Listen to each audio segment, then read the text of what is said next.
तर उंब्रज आणि उंब्रज परिसरामधील जी गावं आहेत किंवा वाड्या आहेत त्या सर्वांना पहिले जे टोल फ्री होतं की लोकलचे आहेत म्हणून पहिल्यांदा सोडायचे, ते आता पूर्णपणे बंद झालेलं आहे.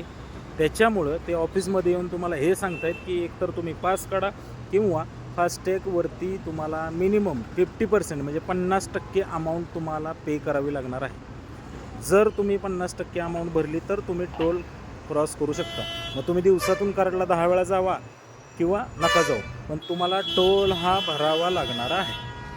तर या टोल विरोधी किंवा जी लोकलची जनता आहे, गाव आहेत, आपण टोल पहिल्यापासून भरत नव्हतो आणि भरणार नाही, यासाठी आपण एक चळवळ उभी करतो आहे. तर हा व्हिडिओ त्याच्यासाठीच आहे.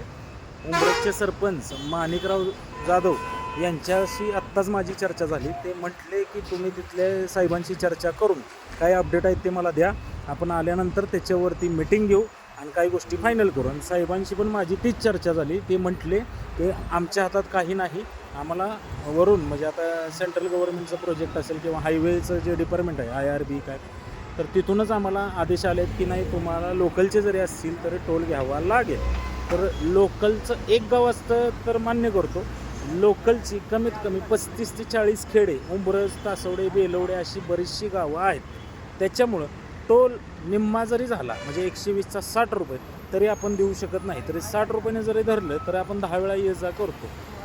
600 रुपये किंवा 60 रुपये आपण देणार नाही. तर या संदर्भात जी आंदोलनाची भूमिका असेल ती मी तुम्हाला आत्ता नाही, ज्यावेळी आमचा ठराव होईल, ज्यावेळी मीटिंग होईल त्यावेळी मी तुम्हाला 100% पुन्हा एकदा ऑनलाईन येऊन सगळ्या गोष्टी क्लिअर करतो. जय हिंद, जय महाराष्ट्र.